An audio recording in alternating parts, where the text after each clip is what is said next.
Hello, everybody, and welcome to a brand new episode of Comic DNA. This is sort of a new show that we're doing. We're going to call it Comic DNA Quickies. You may recall that old podcast that my good friend Alex and I have done were about an hour or 2 hours long, sometimes a little longer, where we ramble and we ramble on and on and on about like books that we really love and graphic novels. And we have decided that because that takes a long time to do, it's a big commitment because we have to read long books and then we sit down and ramble, and it takes a long time for me to edit. It's also a commitment to listen to. Exactly, it's also a commitment to listen to.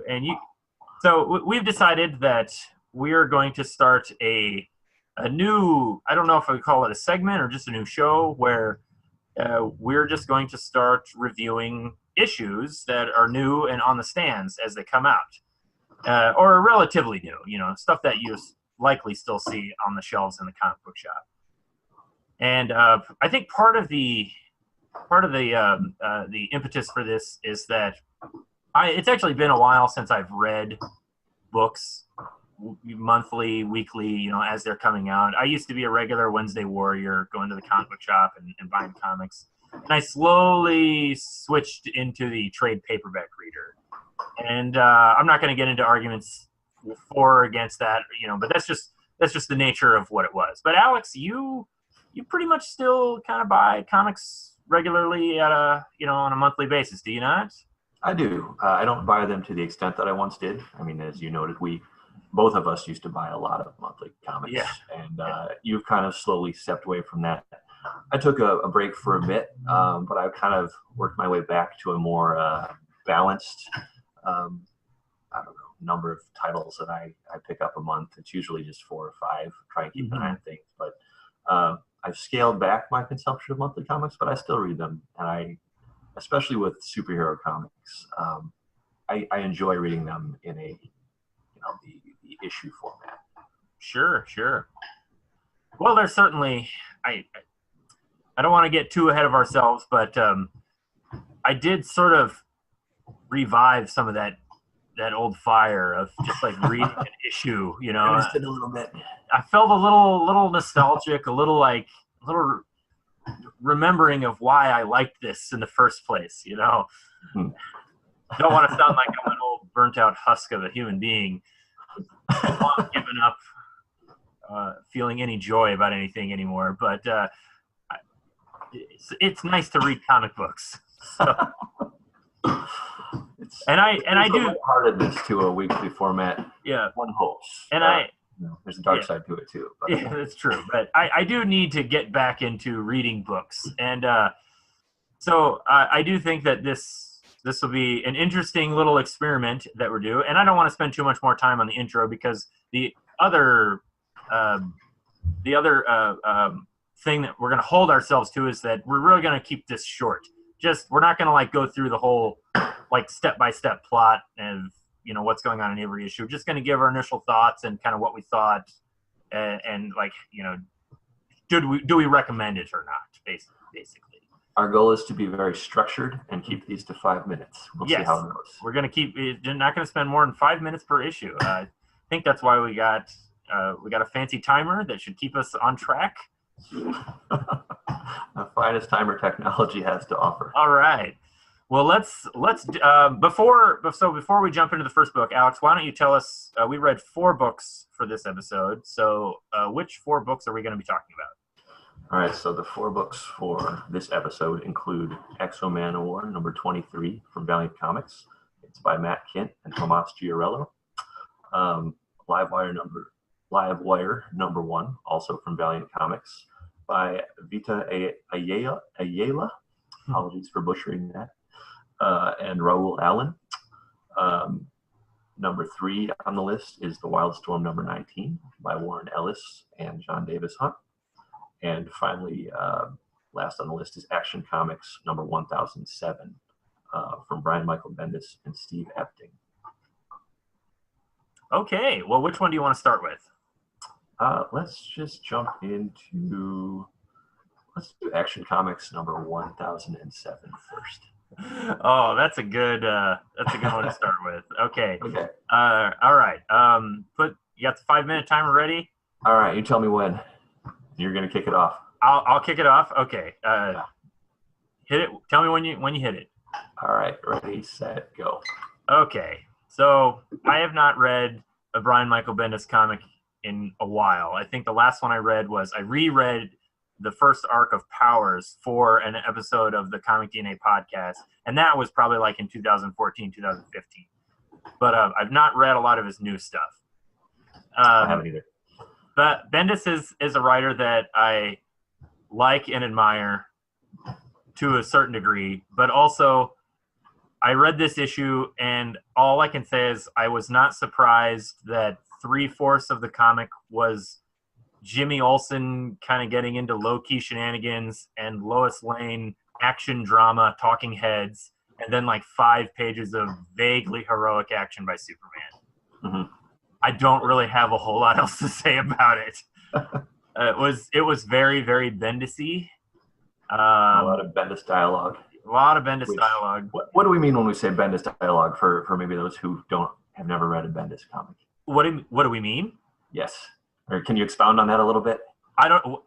I think the proper explanation of what Bendis dialogue is you ask me, what do we mean? And I say, what do we mean? You say, I see what you're doing there. What do we mean? And I say, no, I know what we mean. What do we mean? What do I mean? What do you mean? Well, I'm not. Exactly. So there's a lot of back and forth and repetition, and you could say there's some realism to that. Yeah, I do think. Yeah, I do think he has a rhythm to his dialogue. I don't dislike it for that reason, but there are times where it just can feel like fluff, and sure. There's, and this I don't. Maybe this is why I don't like read a lot of monthly comics anymore, because I feel like they're not always substantial, and I think Brian Michael Bendis was actually one of the the front runners of diluting the monthly comic, like the value perception of the single issue, because he was like one of the early guys who really hammered home the writing for the trade. And right, and that's not like an attack on him. That's just to say that he was a part of a group of people who pushed for that, and right, yeah, and I don't. Yeah, exactly. And I think that look, I love Bendis's Daredevil run, and I like Alias, and I like Powers, and I do think that they read really good in trade. But sometimes, depending on where you are at in the story, especially, just reading, a single issue can be pretty boring. And I think I feel like I'm maybe a little too harsh, like, because it's not like. I don't dislike his style, but I will fully admit when I saw that he was moving to DC and writing for Superman, I was skeptical, to say the least. Like, he's not somebody I would put on Superman, Okay. But I am also kind of a snob when it comes to Superman, and I like my Superman fun and colorful and action heavy. And I know there's a lot of specific type of Superman. I do. I think that I do think he's a children's character. I think he works really well in those kind of comics. Okay, so focusing on this issue, we have about 1 minute and 20 seconds left. Okay. What was one of your favorite parts? If you have a favorite part, or what stood out to you maybe as a strength? I did actually like his characterization of Jimmy Olsen. Okay. I thought that it would actually make sense for him to do a Jimmy Olsen comic. And not like, I would love to see him actually do something that was more in line with Superman's pal, Jimmy Olsen, of like plucky investigative reporter, kind of on the beat doing stuff. And Superman's just sort of like this background character, occasionally comes in, for like the big climax or plot points. I think that would play more to Bendis' strengths. And this is the only issue that I've read of his. So maybe he is going for something like along those lines, but I couldn't tell you. Okay. But I did like his, like the Jimmy Olsen stuff I didn't dislike. I felt it was more in line with what he does. Okay. We have 24 seconds left. You want to add? Strong thoughts? I have nothing else to add. Do you? I do. I enjoy Bendis' dialogue when he's writing down-to-earth human characters. I don't have an investment in Superman like you do, and I have not followed this series at all. So it's hard for me to judge it in the bigger picture. But I liked how he wrote the banter at the Daily Bugle. And that's time. And that's it. Okay, 5 minutes on that book. Right. I think any more we would have just been repeating ourselves. Okay. So. All right. So what's the next issue you want to talk about? All right, next issue. Let's go to Exo Manowar number 23. Okay. All right. Ready? You want me to lead it off? You can lead it off. All right. Tell me when. Starting now. Okay. I am unabashedly a huge fan of Matt Kindt. Every time he and I are both at a comic book convention, I make sure to stop and talk to him and say hi to him. I don't know if he remembers me specifically, but he's always very nice and very professional, and I always pick up the newest trade paperback of Mind Management because I love that series. And I have been meaning to read Exo Manowar ever since he was announced on the book. And I bought the first trade paperback and still haven't read it yet. So maybe this was not the best time to jump into this series with issue 23, considering I've been meaning to read it. But that being said, I liked this a lot. Not necessarily because I think it's an amazing, incredible single issue of a comic, but I really enjoyed the art. I thought it felt very full. It was very fleshed out. And even though the story seemed kind of light, just like a kind of a standard setup to a new story arc, you move a little plot pieces around, introduce some characters. And I'm coming into this cold, 23 issues in.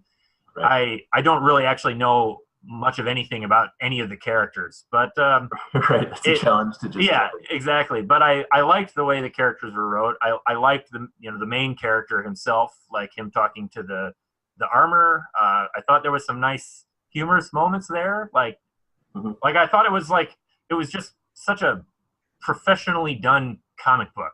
That perfect balance of some action, a little levity, a little character interaction, and then you got your plot points, and then kind of the full page splash cliffhanger leading into the next issue. I don't have a lot else to say about it. I just thought it was just perfectly well done, and I really need to go back and start reading the whole series from the beginning. Gotcha. I would agree with that. I pretty consistently, but I think this issue is a good summation of Kindt's approach.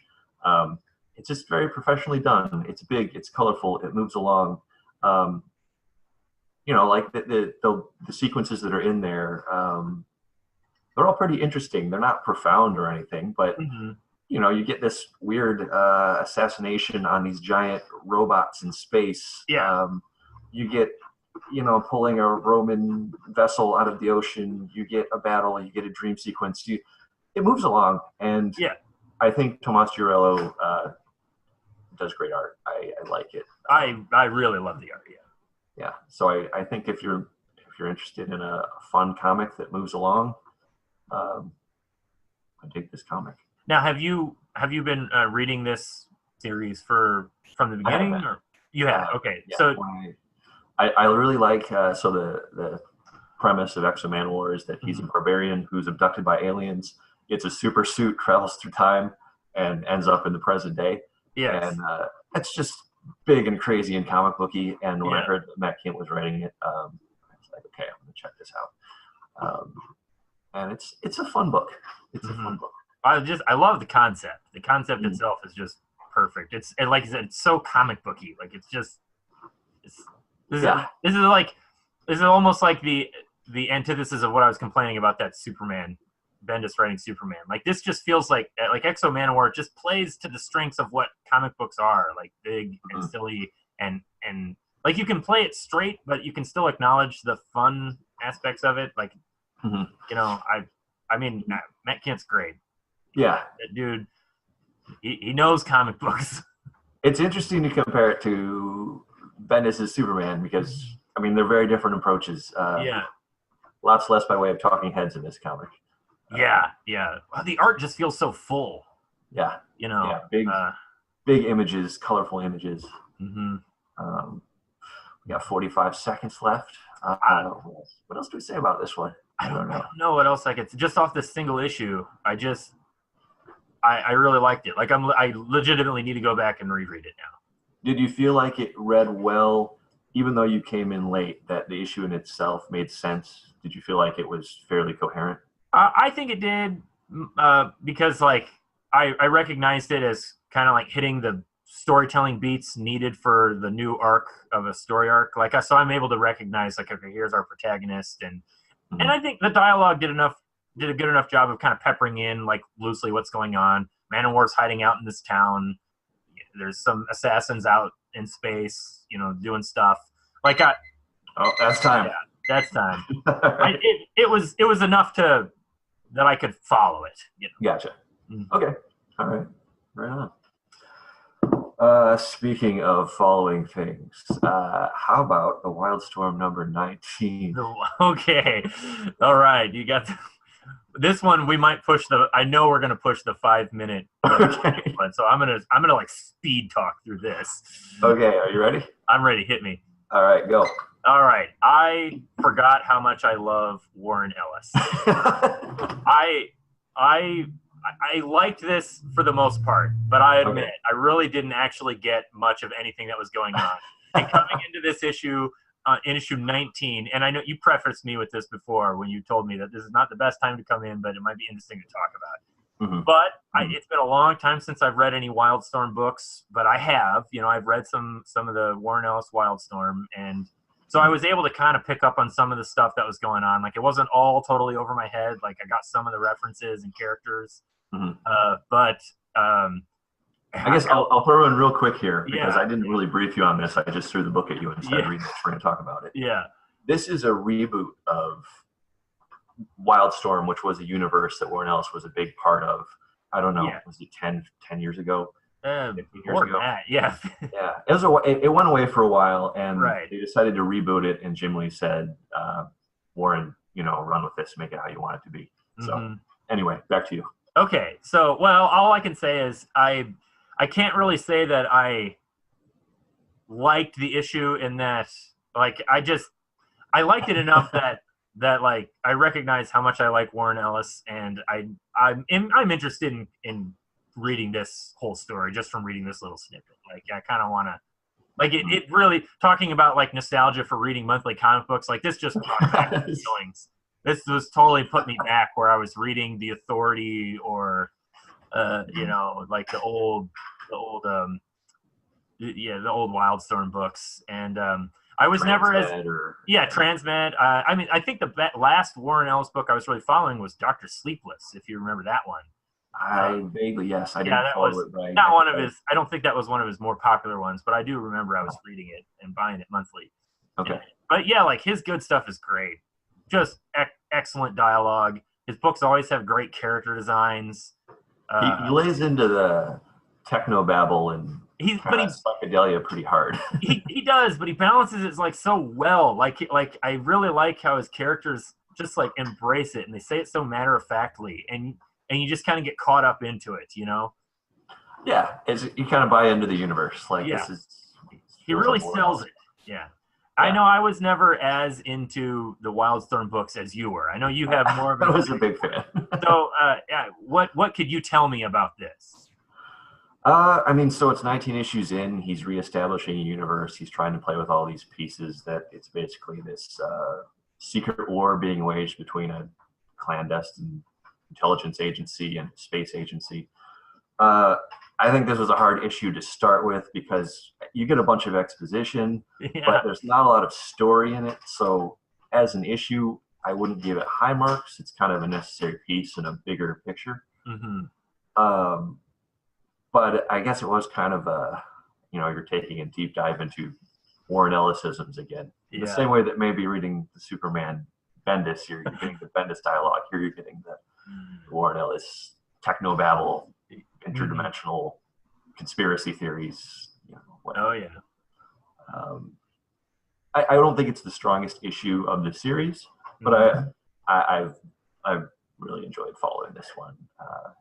While I think you have more of a superhero leading, I lean more toward the sci-fi weirdness. So. Sure, yeah. And I mean, that was always like the Wildstorm books, like their greatest selling point was it was like kind of superhero-y, but with more of a sci-fi techno bent angle to it, like a spy thriller with powers, or right. Like government agencies and not just straight capes and tights, and I always appreciated that.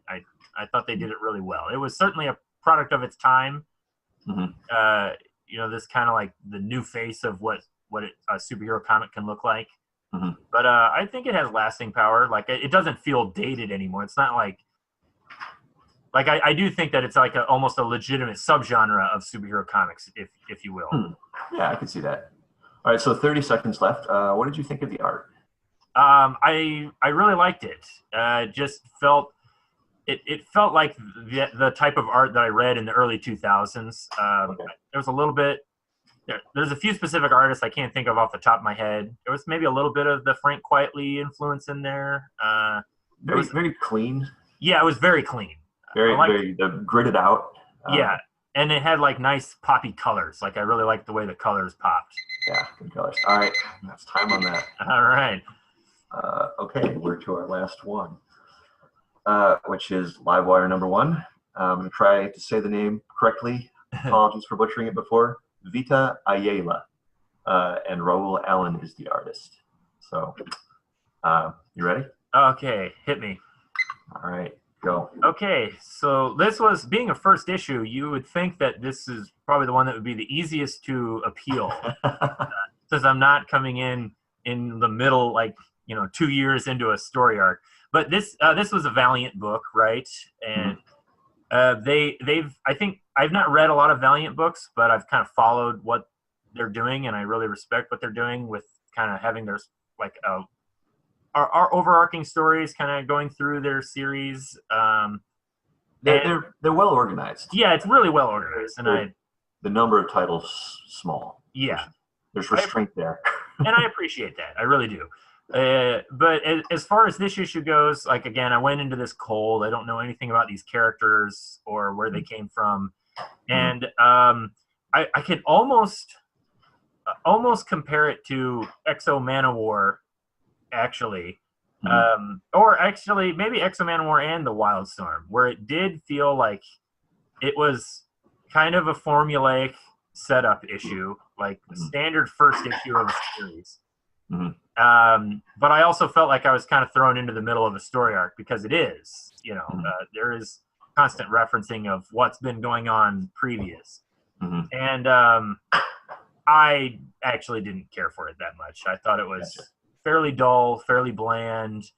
Like I said, I use the word formulaic, and that's pretty much how I mean it. It just, all the pieces were in place, but it to me, it had just, this is again, not to go back to harshing on Bendis, but this just seemed like a typical slow, tepid start to an ongoing big story arc, and I don't like those as first issues. Like, I like first issues to be a little big, a little bombastic, to really hook you and kind of give you a sense of what's going on. And not to say that this issue didn't do that, or at least attempt to do that. I just wasn't drawn into it in the slightest. Gotcha. I didn't feel like the characters got a lot of moments, because it was all focused on the one main character and kind of her mission, and her, whether or not she had a messiah complex or not. And it was all fine, but it didn't grab me in any way. Gotcha. It's interesting because the way that Valiant has published a lot of their stuff, they kind of do these arcs. I guess you could say they write these arcs for trade. And they'll have a creative team on it, and then they'll pause things, and then they'll kind of weave stories together with different titles, and then, which is what happened here. There was a previous story that obviously happened. And then this continues a number of the characters in that story's arcs, so to speak, but with a different creative team, or a different writer, same artist. Okay. But I could see that being kind of strange to come into, because a lot of the groundwork has been established elsewhere, and in and of itself, this book, I think you could get an idea of what was happening, but it probably was a little bit like, how invested am I in this should I actually care about Livewire? Yeah, I also don't want to sound maybe a little too judgmental, but also I didn't feel it was a pretty straightforward story about like superheroes on the run from the government, and that's kind of a standard trope among a lot of absolutely superhero comics.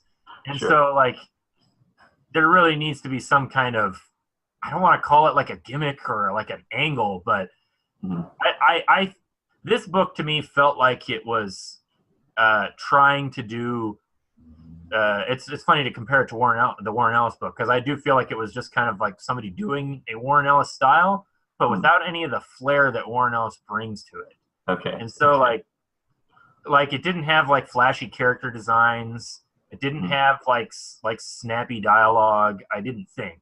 I just thought there was kind of a dullness to it, and I recognized it as like, okay, here's your superhero characters. You know, the government betrayed them, and now they're kind of like there's this moral crisis of what they're going to do. I've read that 100 times. I mean, sure.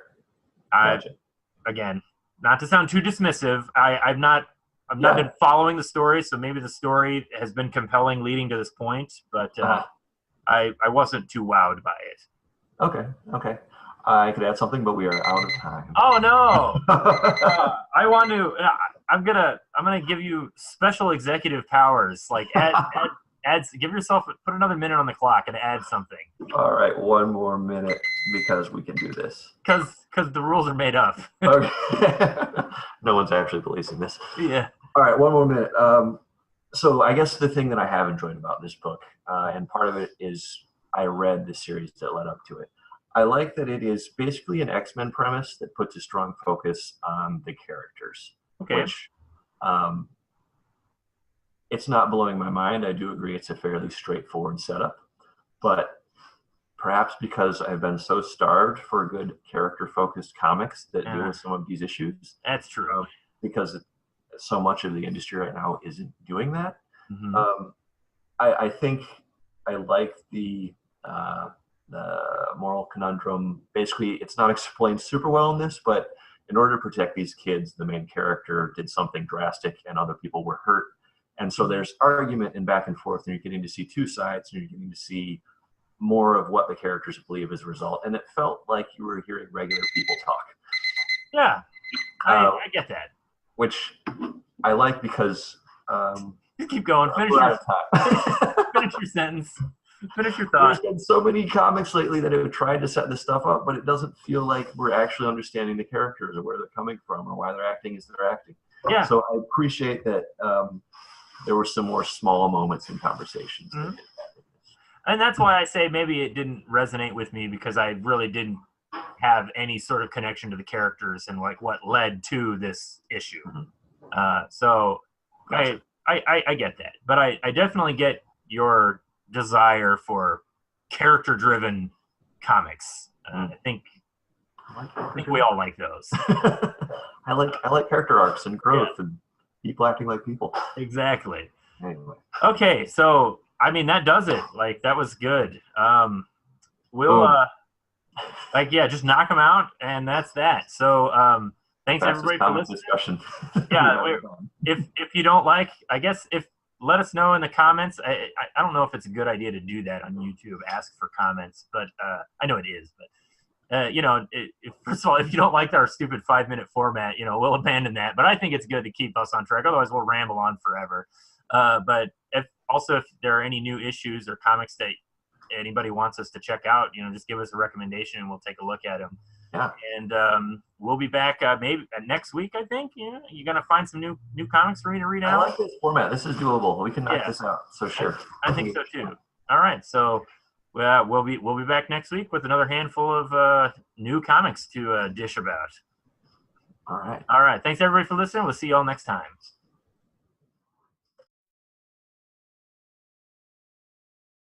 Yeah, I didn't mention it. I'm looking at the Superman issue. I liked. We didn't even talk about Steve Epting's art. No, we didn't get into that, which is, it's the format. I guess we'll have to roll with it. Yeah. I dug this sequence at the end because it's kind of Bendis, but it's kind of not Bendis. Superman's doing his thing, and Amanda Waller calls out for help. Mm-hmm.